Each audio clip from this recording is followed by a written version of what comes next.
Beneath the Cappadocian plateau in central Turkey, a doorway opens into stone. The city of Derinkuyu drops 18 levels straight down, 280 feet into the earth. Each level was sealed from inside by rolling stone doors weighing 1,100 pounds. The Turkish government restricts access to the lower floors to credentialed researchers only. This city was carved to hold 90,000 people. Not soldiers, families. And the text that explains what they were hiding from was removed from your Bible. Early Jewish councils pulled it first. Then Christian authorities buried it. Then it was labeled dangerous.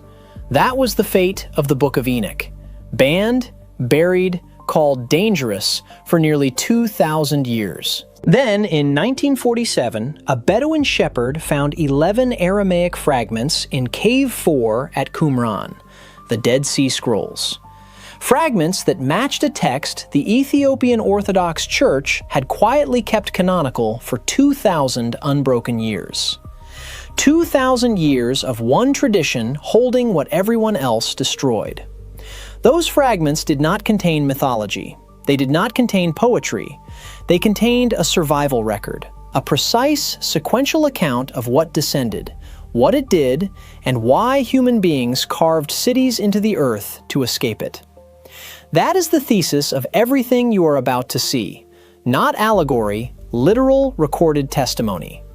In the next several minutes, you will see what the original Aramaic text actually describes, what modern researchers have confirmed at the precise locations it names, and why the evidence has been sitting in two places simultaneously, one ancient, one modern, waiting to be matched. If forbidden biblical history is what keeps you up at night, subscribe now. Every week we uncover what was removed. The oldest surviving Ge'ez manuscript of 1st Enoch, held by the Ethiopian Orthodox Church, translated by R.H. Charles in his 1912 Oxford Critical Edition, contains a passage in its 6th chapter that reads, by any honest translation, as a military briefing. 200 beings are named. They are called the Irin. That word matters. The Aramaic Irin does not mean angels in the soft, luminous sense the word has accumulated over centuries of stained glass and greeting cards. Irin means sentinels, watchers, beings whose original function was observation, assigned to monitor, to record, to guard a boundary. The same root appears in Aramaic military texts to describe a posted guard who has left his post. The weight of that detail will become clear. These 200 Irin, according to the text, descended together onto the summit of Mount Hermon. They did not drift down individually. They assembled. And before they moved further, they swore a binding oath, collectively, on that summit, committing to a course of action the text describes as a departure from their assigned function. A defection, a pact. The summit of Mount Hermon stands at 9,232 feet above sea level. That is a specific mountain, a real mountain. It still exists. You can drive to it. Here is what R.H. Charles noted in his critical apparatus, and what subsequent scholars, including Dr. Michael Knibb, whose own 1978 Oxford translation remains a standard reference, confirmed. The author of this passage had no cartographic tradition to draw from, no surveying infrastructure, no reason to name a specific peak in the anti-Lebanon range rather than a generic high place or a symbolic location. Ancient religious texts default to symbolic geography. Sinai, Zion, Babel. They name places that carry theological weight, not coordinates. Mount Hermon carries no particular theological weight in the surrounding canon. It is not a site of covenant or prophecy in the texts that survived. It is simply a mountain. And yet it is named with the same precision you would use in a field report. Now consider this. Mount Hermon sits at 33.41 degrees north latitude. That same latitude line, 33 degrees north, appears in later boundary texts, in Deuteronomy's territorial divisions, in the geographic limits assigned to specific tribal inheritances in the land of Canaan. The ancients drew a line at 33 north. The descent, according to Enoch, happened exactly on that line. The boundary being crossed was not metaphorical. It was geographic. It was measurable. And the text recorded the crossing point with an accuracy that has no innocent explanation. 200 sentinels, a sworn oath, a named summit at a precise latitude. A function, watching, abandoned in favor of something the text describes in the chapters that follow with the kind of clinical detail that does not read like myth. Myth reaches for grandeur. This text reaches for accountability. It names the leaders. It records the oath. It logs the location. The oath itself is the detail that most translators pass over quickly, perhaps because it changes the nature of what you are reading. This was not a spontaneous fall. The Iron did not drift toward humanity out of weakness or longing. They convened. They deliberated. They made a collective decision, and they bound themselves to it with a sworn pact, the same legal structure used in ancient Near Eastern military alliances, a treaty, a war council. The target of that pact, according to the text that follows, was humanity itself. 90,000 people did not carve 18 levels into a Cappadocian plateau because the weather changed. They sealed 1,100-pound doors from the inside because something was moving across the surface of the earth, something that had made a binding decision at a specific location on a specific summit to hunt them. And what that something did with the access it gained, the knowledge it weaponized, the physical reality it introduced into the human population, is precisely where this account stops sounding like theology and starts sounding like a crisis report. Fragment 4, Q201, is held by the Israel Antiquities Authority in Jerusalem. It is one of 6 Enoch fragments recovered from Qumran Cave 4, dated paleographically to the 1st century before the Common Era. The passage it preserves corresponds to the section scholars designate as the 7th unit of the first book, the moment the text stops describing origins and starts describing behavior. The Hebrew root at the center of that passage is nephal. Most translations render it as giant. That is not what it means. Nephal means to fall upon, to descend violently, to attack. The Nephilim were not named for their height. They were named for what they did to everything they encountered. The text is precise about the sequence. It does not begin with humans. It begins with grain. The offspring of the Watchers consumed the labor of men first, the stored harvests, the cultivated fields, the surplus that made settled civilization possible. When the grain was gone, the text records they turned to livestock, every animal the sons of men had raised. And when the livestock was exhausted, the text uses a specific phrase. They began to sin against the birds, the beasts, the reptiles, and the fish. Then they turned against each other. Then they turned against humanity itself. That sequence is not mythology. It is a predator cascade. Modern conservation biology has a name for exactly this progression. When an apex predator exhausts one prey source, it shifts to the next available resource in descending order of accessibility.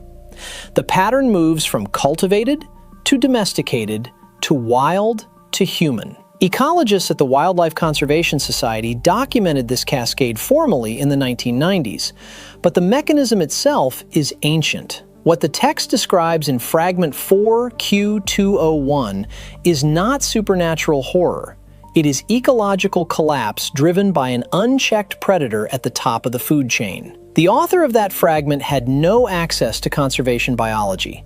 There were no population studies, no prey-switching models, no trophic cascade literature. Yet the sequence he recorded matches the modern framework with a precision that has no innocent explanation. He described it accurately because someone witnessed it accurately, and someone recorded what they witnessed. Now consider Derinkuyu against that backdrop. The city was not built for comfort. It was not built for trade or ceremony or long-term habitation. It was built for one purpose: to make the surface world unreachable. The ventilation shafts are narrow enough to prevent forced entry. The corridors are deliberately low. An adult must crouch to move quickly through them. And the doors. The doors are the detail that does not leave you. Massive millstone discs, each weighing between 200 and 1,000 pounds, positioned to roll across the corridor entrances. They lock from the inside only. There is no mechanism on the outer face. Whatever sealed those doors could not open them again from the surface. The surface world had become a kill zone. The text says so. The geology says so. And the engineering of a city built entirely around the concept of interior locking says so in stone. 90,000 people did not descend into volcanic rock on a precaution. They descended because remaining above ground was no longer survivable. Fragment 4Q201 describes the condition that made that true. A predator cascade that had exhausted every other resource and arrived at the human population as its final target. And this is where it gets disturbing, because the text does not stop at predation. It records what the Watchers taught their offspring to do with the knowledge they carried down from the summit of Hermon. And that knowledge did not stay in the ancient world. The passage that follows in the first book of Enoch corresponds to the 8th unit of the text. The Ge'ez manuscript tradition, preserved in Ethiopia, copied across centuries from an original that predates the surviving Greek fragments, records this section in the hand of the Ge'ez scribal tradition that Dr. Michael Knibb of Oxford translated in 1978. That translation remains the standard academic reference for the Ethiopian Enoch corpus. The key term in Knibb's translation is asham. In Ge'ez, asham does not mean sorcery. It does not mean forbidden ritual or occult practice. Asham means secret craft, specifically the craft of making things that kill at a distance, weapon forging, the shaping of metal into instruments of directed violence. The text records that the Watchers taught their hybrid offspring to work iron and copper, to produce blades, and to understand the principles of siege, how to breach walls, how to starve a fortified position, how to apply force at scale. That is not magic. That is metallurgy. That is asymmetric warfare doctrine, rendered in ancient language. The text names the Watcher Azazel as the primary instructor. He taught men to make swords and knives and shields and breastplates. The Ge'ez term for breastplate here is specific to fitted armor, not ceremonial, not decorative, functional.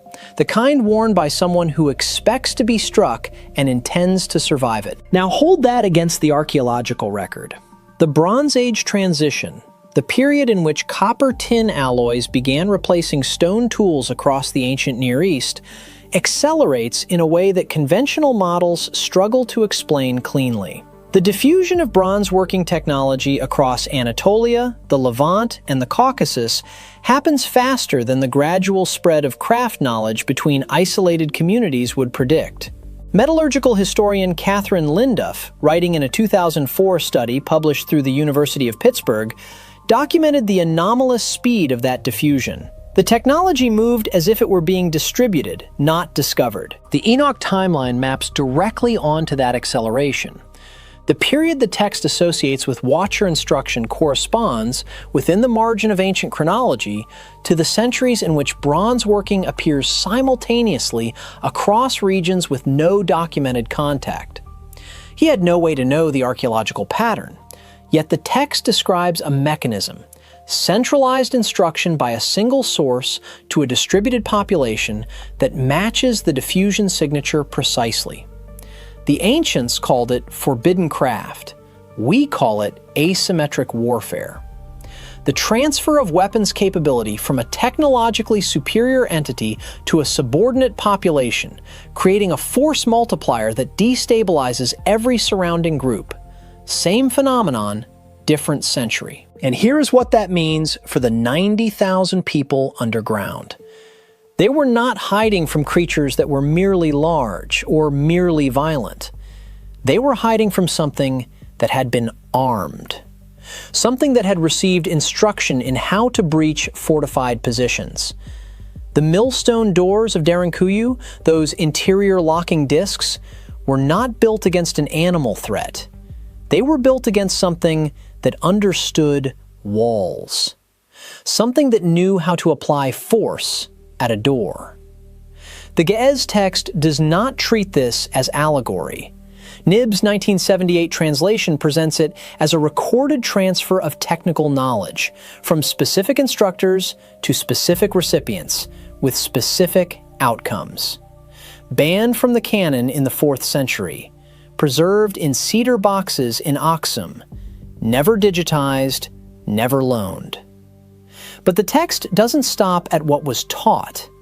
It records exactly where the hunted went when the surface world closed over them, and what they built in the dark to survive it. The Ge'ez manuscripts that contain this account sit in Aksum, Ethiopia, inside the Church of Our Lady Mary of Zion.